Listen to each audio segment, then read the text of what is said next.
warahmatullahi wabarakatuh. A'udzu billahi minasy syaithanir rajim. Bismillahirrahmanirrahim.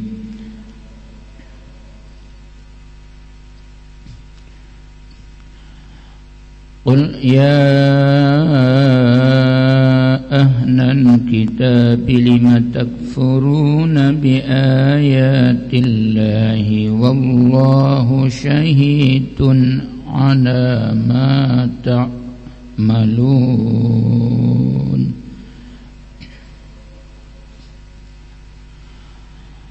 Wallahu syahidun ala ma ta'malun.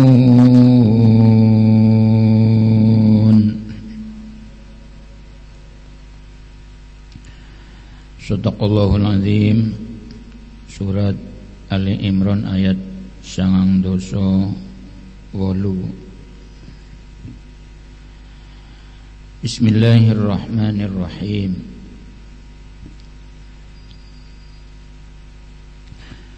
Qul dawono sapa sira ya Muhammad sallallahu alaihi wasallam, oleh sira dawuh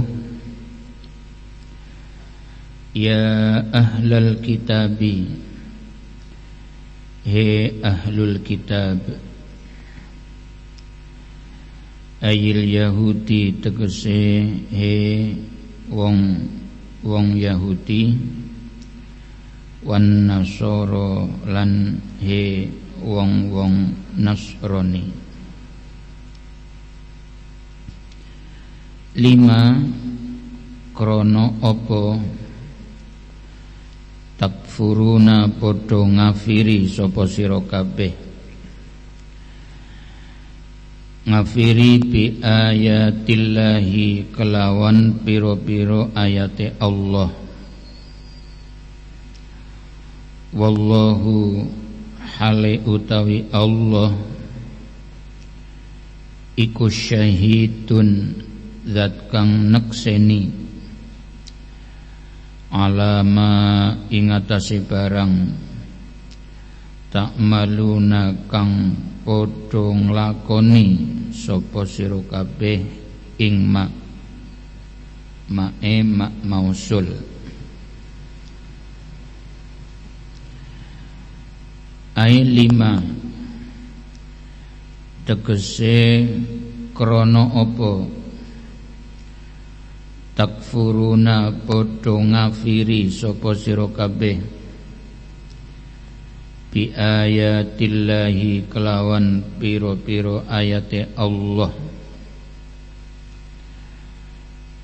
allati dallatkum kang wis nuduhake apa ayatullah ing sira kabeh, kang wis nuduhake apa pira-pira ayate Allah taala ing sira kabeh.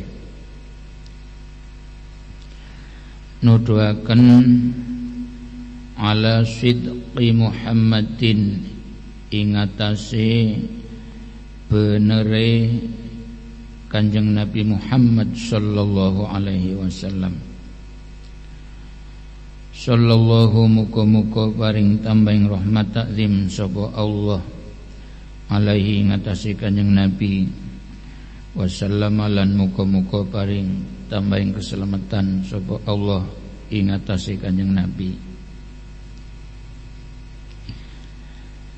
Fima ing dalam barang yadda'ihi kang ngajak sapa Kanjeng Nabi Muhammad sallallahu alaihi wasallam ing ma bayane ma min wujubil haji, nyatane saking wajib haji, wa ghairihi lan liyane wajibe haji. Wal halu utawi tingkah, kalau bahasa kita padahal yang sebenarnya, iku annallaha satune Allah zat kang maha luhur, iku syahidun zat kang nekseni, ala a'malikum ingatase piro-piro amal ira kabeh.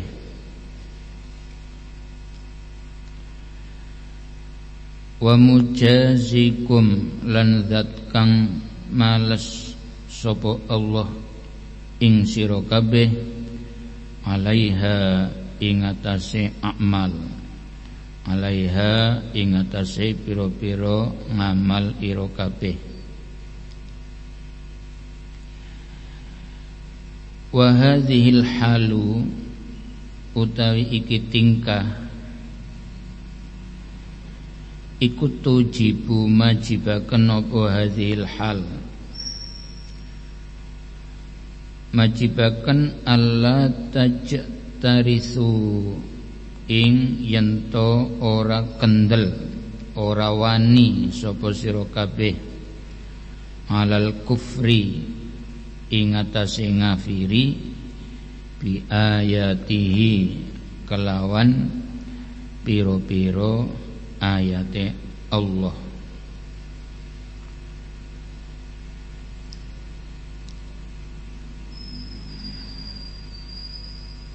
Para bapak, para ibu, para jamaah salat maghrib Masjid Agung Kebumen ingkang kawula hormati, sebagaimana penjelasan sejarah perjuangan Kanjeng Nabi, bahwa secara garis besar sejarah dakwah Nabi itu terdiri dari dua periodiknya. Ingkang pertama periode Mekah atau periode qoblal hijrah. Yang kedua adalah periode Madinah, periode ba'dal hijrah.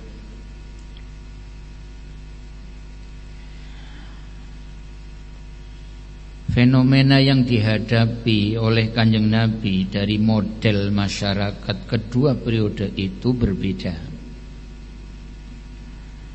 Dan pada sisi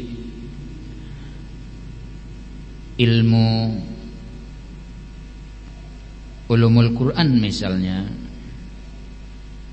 itu ditengarai misalnya kalau ayat-ayat yang turun sebagai petunjuk dakwah Nabi di periode sebelum hijrah, yaitu di Mekah, yang kemudian dikenal dengan ayat-ayat Makkiyah atau surat Makkiyah, misalnya diidentitaskan menggunakan ya ayyuhan nas. Orientasi dari isi dakwah tersebut adalah bermuara pada persoalan-persoalan tauhid, ketuhanan. Kalau ayat-ayat yang digunakan sebagai petunjuk Nabi di dalam dakwah di periode Madinah, atau ayatnya terkenal disebut ayat Madaniyah, surat Madaniyah itu misalnya diidentitaskan dengan ya ayyuhalladzina amanu. Isi dari ayat-ayat tersebut sudah mengarah kepada amal ibadah. Rukun Islam yang 5 syahadat, sholat, puasa, zakat, haji. Itu yang diwajibkan terhadap Kanjeng Nabi dan untuk disampaikan kepada umatnya. Artinya umatnya untuk memasuki agamanya Kanjeng Nabi, yaitu agama Islam, di periode Mekah itu hanya dua, yaitu syahadat dan sholat. Dan sholat ini diperintahkan datang Kanjeng Nabi melalui peristiwa Isra Mi'raj itu 2 tahun menjelang hijrah datang Madinah.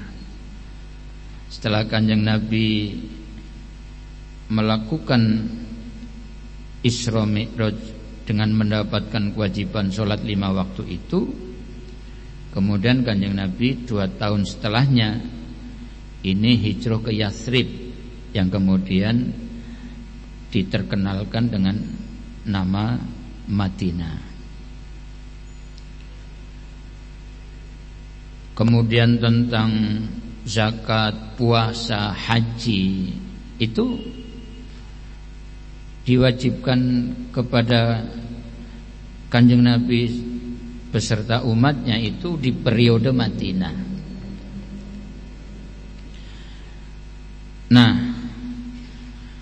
model masyarakat yang dihadapi oleh Kanjeng Nabi di ketika dakwah di Mekah, periode sebelum hijrah, itu adalah mereka masyarakat musyrik, masyarakat kafir, yang tentu saja mereka harus diberi penjelasan-penjelasan tentang tauhid. Maka yang dipertentangkan oleh masyarakat Mekah ketika itu adalah masalah tentang ketuhanan.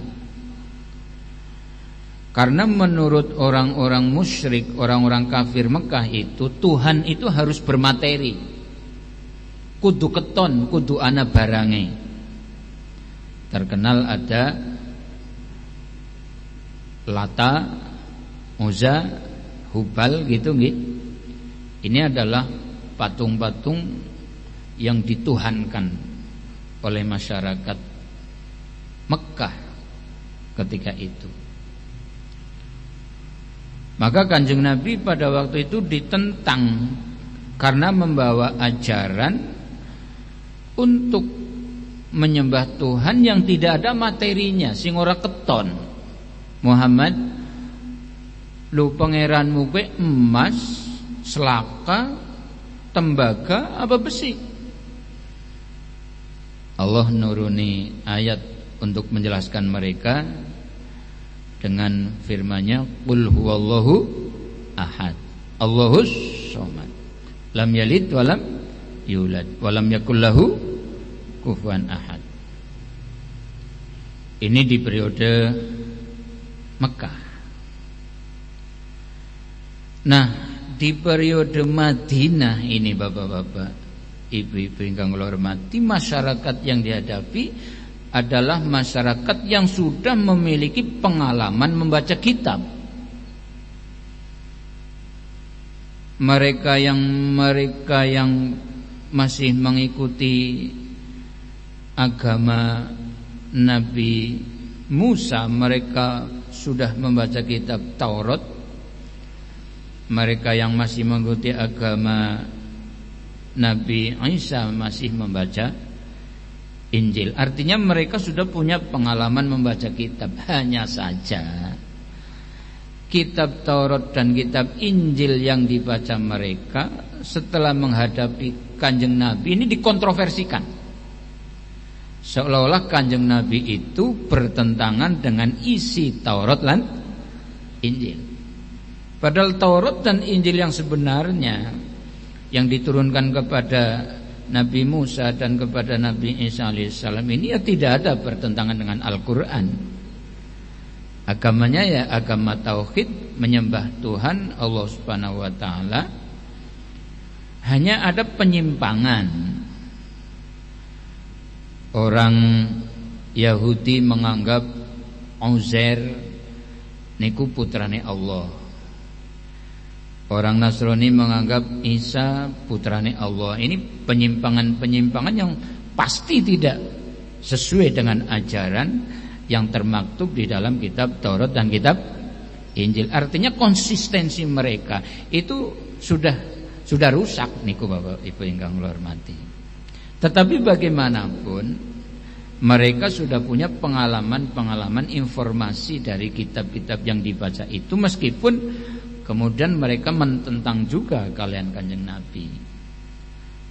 Apalagi pertentangan itu sengit ketika Kanjeng Nabi di Madinah awal-awal sholat madhep maring Baitul Muqaddas, 16 bulan atau 17 bulan kemudian Kanjeng Nabi atas perintah Allah kembali sholat menghadap kiblah Baitullah Ka'bah wonten ing Mekah. Ini semakin meruncing Bapak Ibu ingkang kula hormati.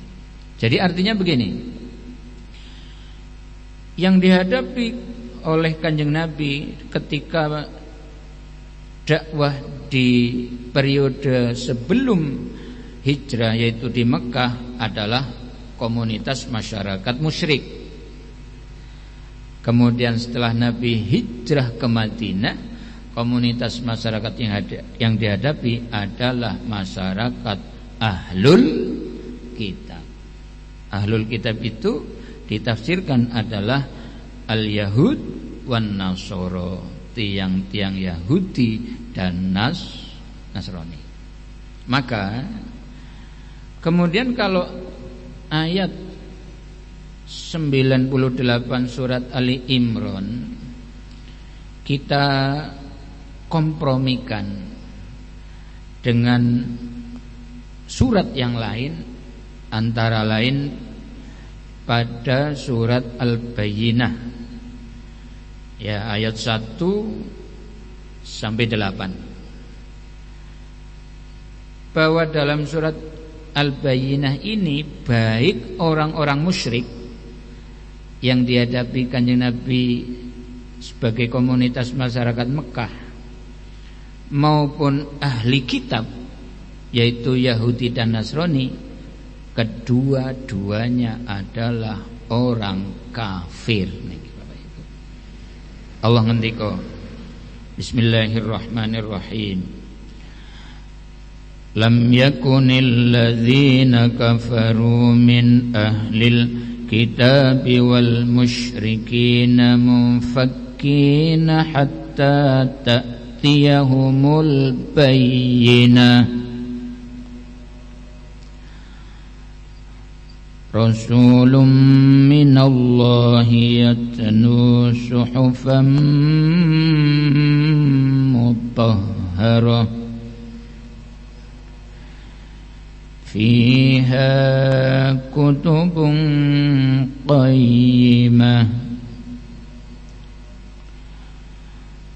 wa ma tafarraqa alladhina utul kitaba illa min ba'di ma ja'atuhumul bayyinah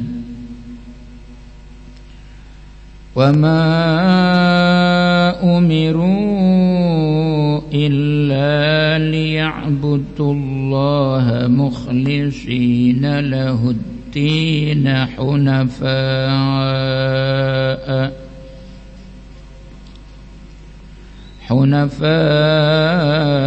wa yuqimus salata wa yu'tuz zakata wa dzalika dinul qayyimah. Niki surat Al-Bayyinah, bahwa memang orang kafir niki teng mriki disebutaken min ahlil kitabi wal musyrikin. Nek ahlul kitab itu komunitas masyarakat yang dihadapi oleh Kanjeng Nabi ketika di Madinah, yaitu orang Yahudi dan Nasrani. Kalau musyrikin adalah komunitas masyarakat orang-orang yang menyembah berhala, yaitu yang dihadapi Kanjeng Nabi ketika dakwah di Mekah. Ini munfakkina hatta ta'tiyahumul bayyinah. Mereka tidak mau meninggalkan sampai datang bayyinah, penjelasan. Loh, penjelasnya itu siapa? Rasulun minallahi yatlu suhufan mutahharah, yaitu Rasul dari Allah yang membacakan suhuf. Suhuf itu lembaran-lembaran yang disucikan, yaitu Nabi besar Muhammad sallallahu alaihi wasallam membacakan Al-Qur'an. Artinya memang di antara orang-orang musyrik dan orang-orang ahlul kitab, setelah dibacakan ayat-ayat Al-Quran oleh Nabi atau orang-orang yang membaca Al-Quran setelah mendapatkan ajaran dari Nabi, di antara mereka ada yang kemudian mendapatkan hidayah dari Allah Subhanahu wa taala, mengikuti agama Islam, agamane Kanjeng Nabi besar Muhammad sallallahu alaihi wasallam. Nggih teng Mekah kathah, Pak. Misale sing terkenal teng Mekah gara-gara krungu wacanan Quran sinten? Sahabat Umar bin Khattab radhiyallahu anhu. Sahabat Umar bin Khattab niku sederenge mlebet Islam niku nggih pun medeni niku, Pak. Dan memang Kanjeng Nabi berdoa semoga Islam dikuatkan dengan mendapat hidayahnya Umar bin Khattab. Itu gara-gara mau mencari Kanjeng Nabi, arep ngelihat Kanjeng Nabi niku nggih badhe berontak, Pak. Tapi kok mendengar adiknya sedang membaca Quran. Ya karena sahabat Umar ya sebelum masuk Islam ini memang orang Arab. Ya memang orang kafir waktu itu. Mendengar Al-Quran kan memang mengetahui maknanya, mengetahui artinya. Nek panjenengan lan kula kan ya apal, ning orang ngerti artine. Jenengan apal ayat kursi. Apal nggih Bapak nggih? Apal 4 ayat dari akhir surat Al-Baqarah niku sing tahlilan teli nggih. Nah, tapi nggih sampai hari ini mungkin kula jenengan ya ana sing wis ngerti maknane, ana sing urung.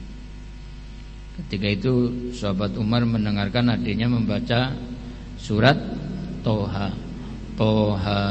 ma anzalna 'alaikal qur'ana litashqa illa tadhkiratan liman yakhsha tanzilan mimman khalaqal arda was samawatil ula.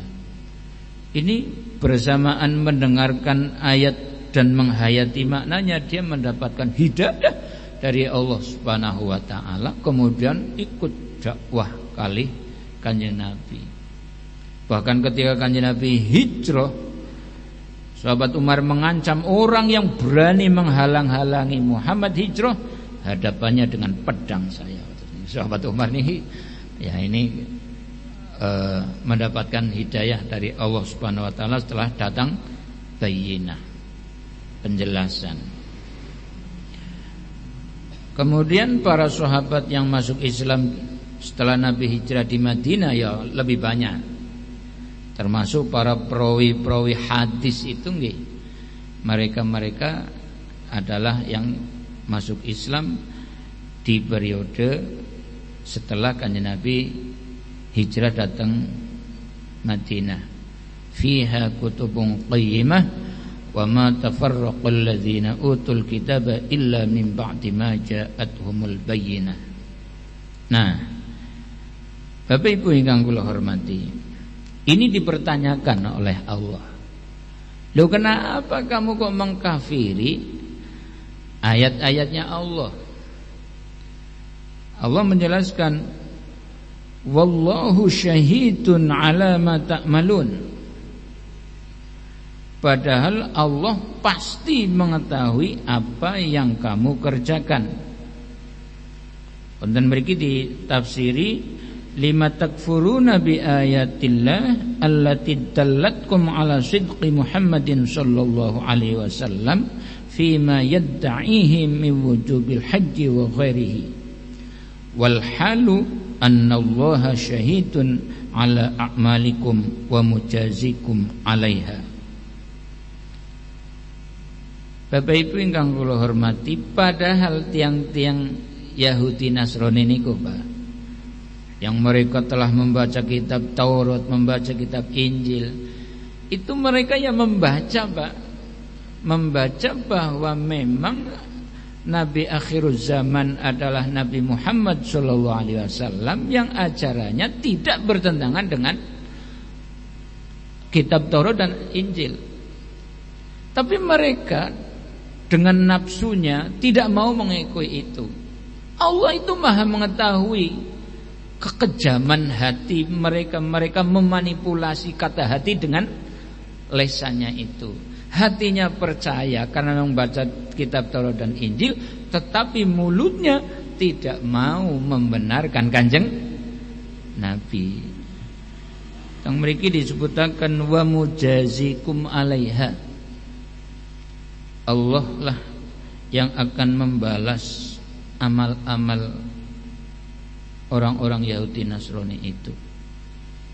Coba Pak teng mriki disebutaken kan, wa ma umiru illa liya'budullaha mukhlishina lahud-dina hunafa'a wa yuqimus sholata wa yu'tuz zakata wa dzalika dinul qayyimah. Di samping ada kewajiban haji, mereka juga tidak mau mengikuti ajaran perintah sholat, membayar zakat. Padahal mereka tahu, Bapak Ibu ingkang kula hormati, dari apa yang dijelaskan di kitab Taurat dan Injil itu. Maka kalau di dalam surat Al-Bayyinah ayat 6 niki, innal ladzina kafaru min ahlil kitabi wal musyrikina fi nari jahannama khalidina fiha.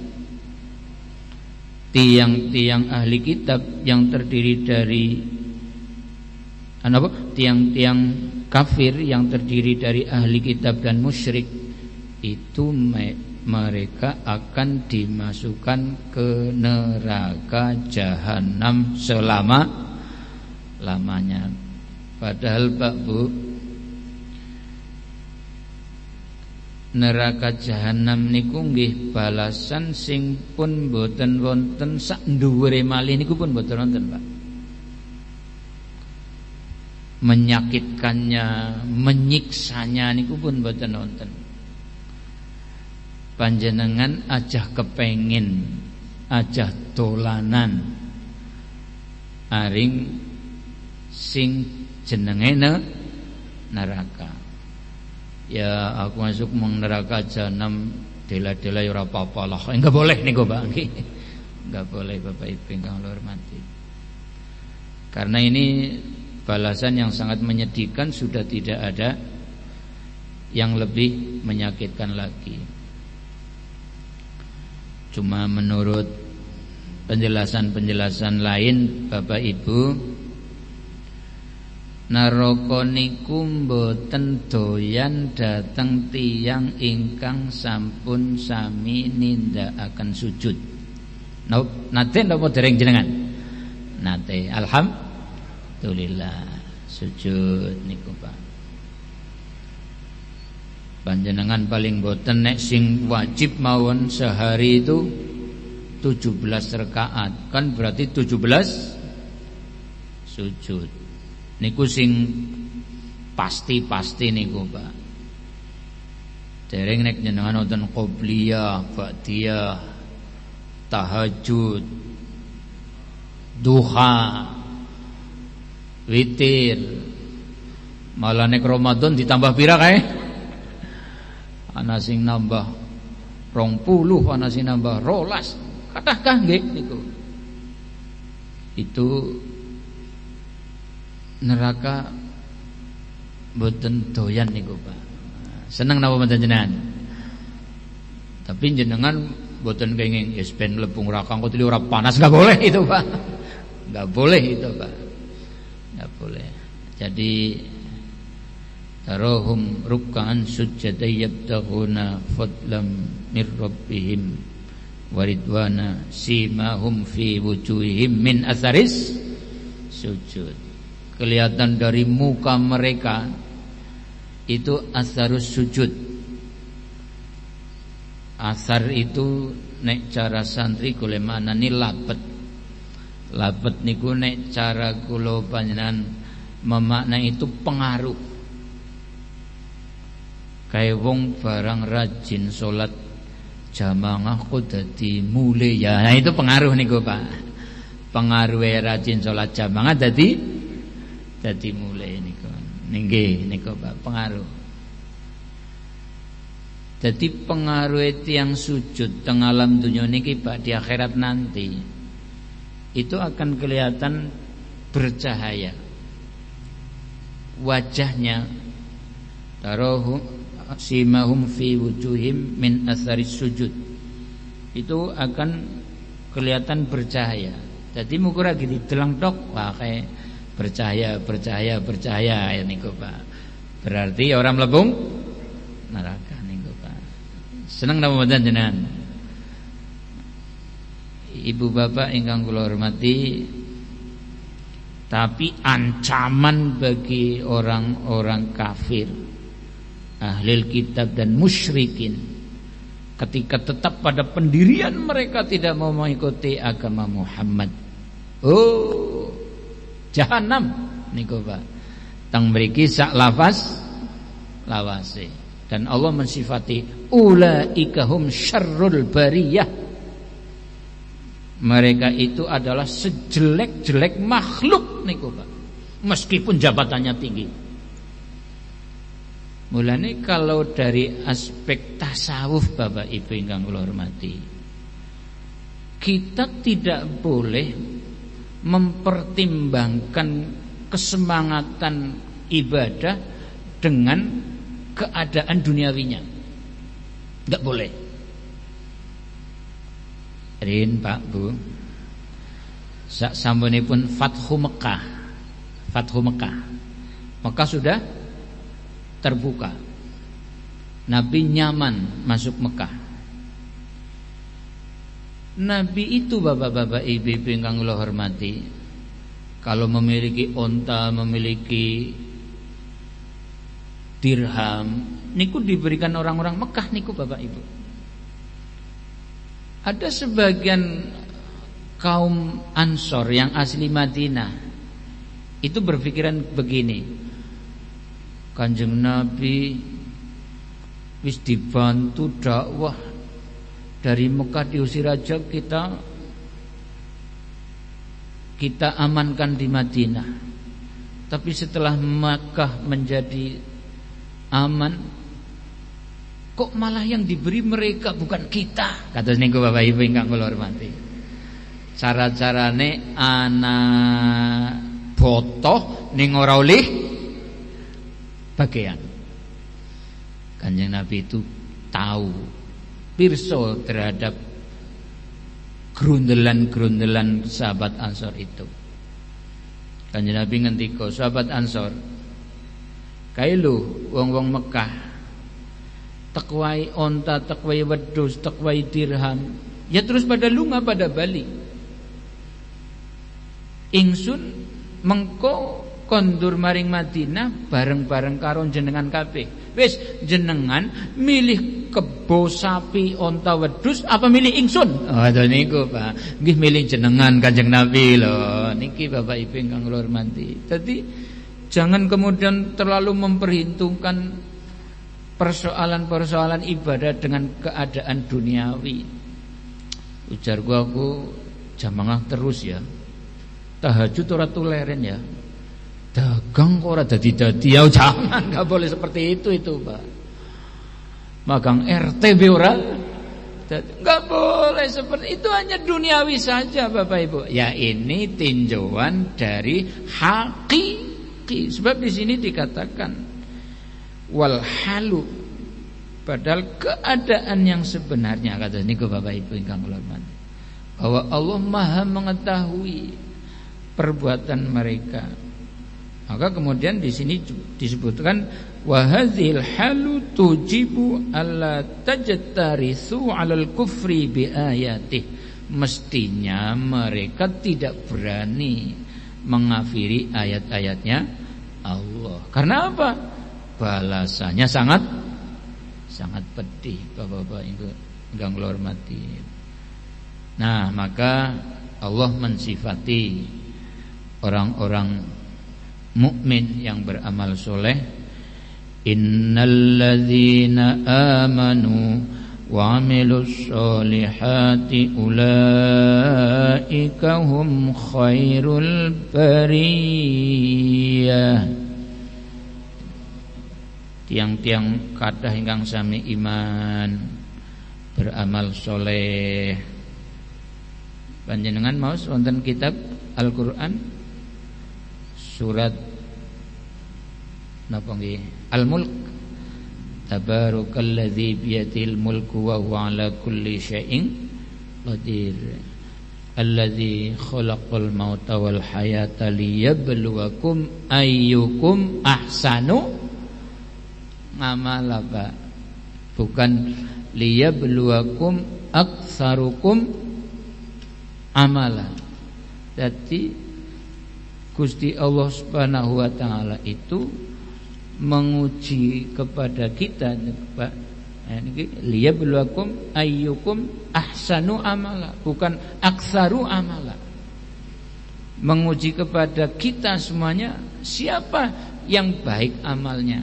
Baik itu enggak mesti banyak niku Bapak Ibu ingkang hormati. Baik itu ya ikhlas niku Bapak Ibu ingkang hormati.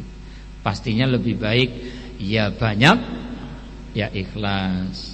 Kula ditangleti Pak Hamid sanjange ngendikane Pak Kiai, kurban wedhus siji luwih apik nggo wong siji. Kurban wedhus siji nggo wong siji daripada kurban sapi siji nggo wong 7 wae niku, Pak. Kula ditakoni kene niku. Nah, kula golek jawab niku menggok, Pak. Menggok kula jawab deh.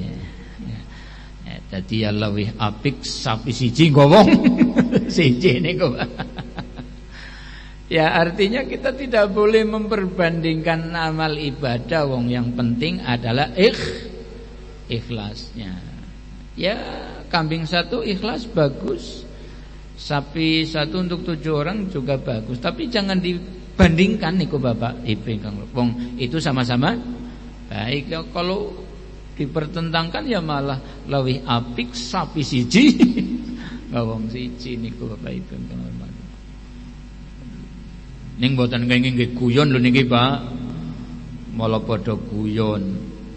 Niki Pak Kaji Solihin tahun seniki korban sapi 7. Pak Kaji Solihin putrane 6.